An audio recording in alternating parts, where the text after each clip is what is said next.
Assalamualaikum warahmatullahi wabarakatuh.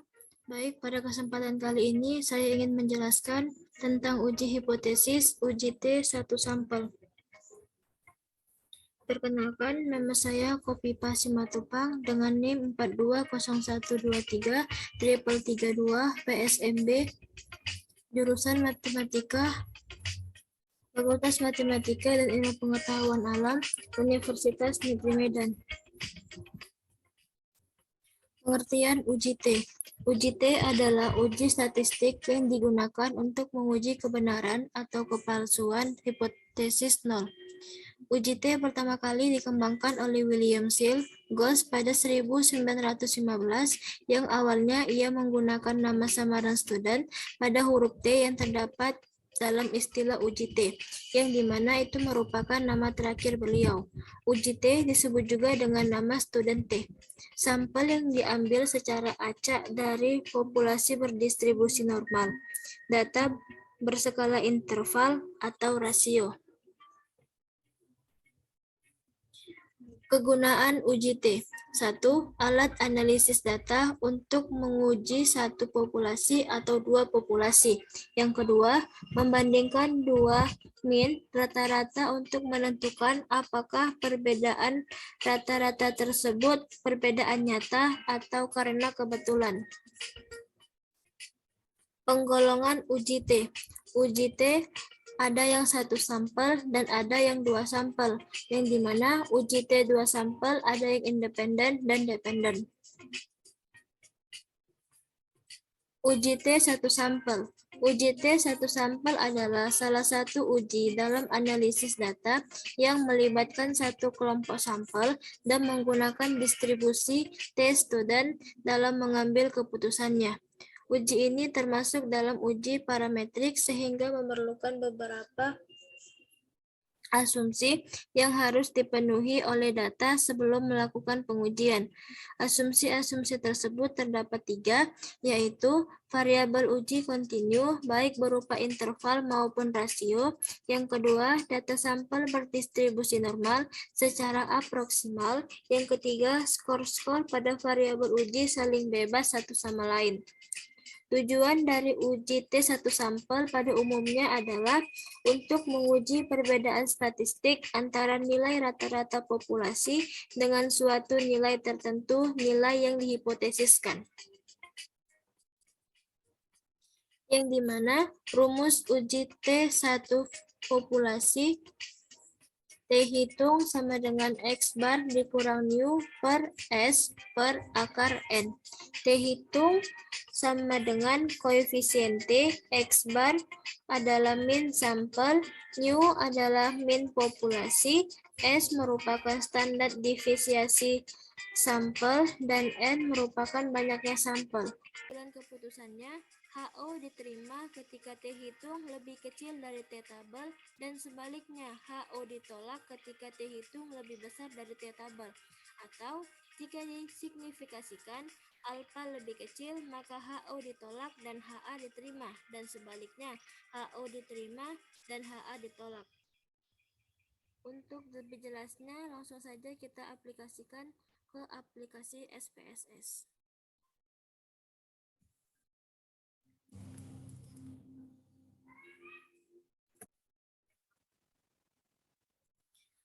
Kali ini saya akan mencoba menjelaskan dengan menggunakan aplikasi SPSS. Di sini saya telah memasukkan data seperti yang telah terlihat pada layar. Kemudian ada soal diketahui HO memiliki nu sama dengan 4, sedangkan HI memiliki nu tidak sama dengan 4. Langsung saja kita praktekkan.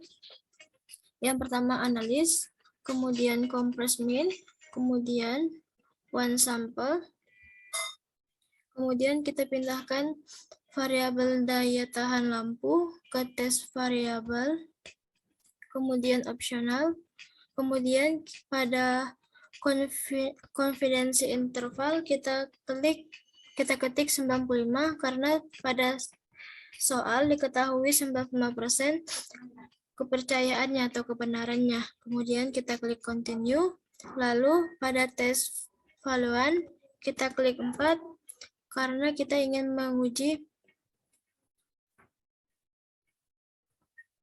hipotesisnya.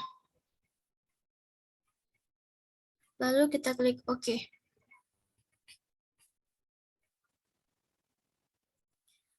Kali ini saya akan mencoba menjelaskan dengan menggunakan aplikasi SPSS. Di sini saya telah memasukkan data seperti yang telah terlihat pada layar.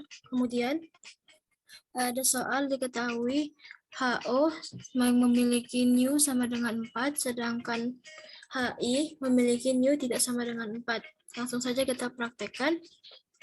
Yang pertama analis, kemudian compress mean, kemudian one sample, kemudian kita pindahkan variabel daya tahan lampu ke tes variabel, kemudian opsional, kemudian pada confidence interval kita ketik 95 karena pada soal diketahui 95% kepercayaannya atau kebenarannya. Kemudian kita klik continue, lalu pada tes valuan kita klik 4 karena kita ingin menguji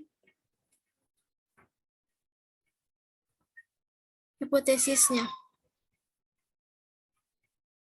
Lalu kita klik OK.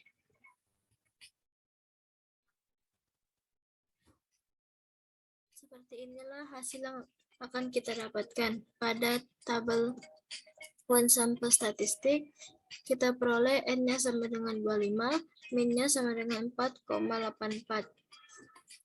Pada tabel one sample test, T-nya sama dengan 2,545 dan DF-nya sama dengan 24. 24 didapat dari N kurang 1, 25 dikurang 1 sama dengan 24. Dan kita diperoleh juga alfanya sama dengan 2,5%, yang dimana 2,5% ini pada T-tabelnya dia memiliki nilai 2,064. Nilai dari T-tabel 2,064, sedangkan nilai dari T-hitung adalah 2,545, yang dimana nilai T-hitung lebih besar dari nilai T-tabel. Dapat disimpulkan bahwa H0 ditolak.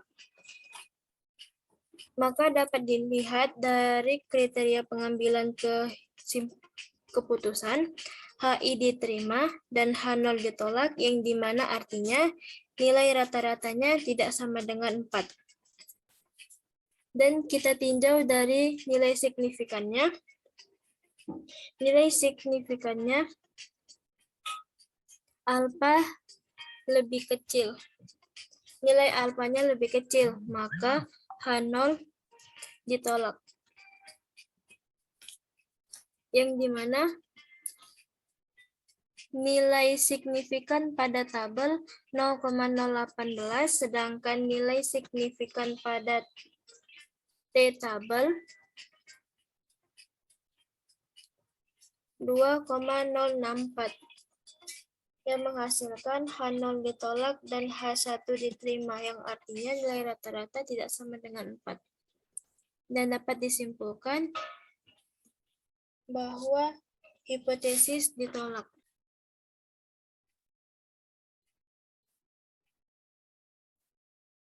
Sekian penjelasan dari saya, lebih dan kurang saya mohon maaf. Saya mengucapkan terima kasih kepada Bapak Sudianto Manulang, SSI MSI, selaku dosen pengampu, dan kepada asisten laboratorium, Bang Novan Setiadi Indawan dan Kak Ratna Aritasari. Wassalamualaikum warahmatullahi wabarakatuh.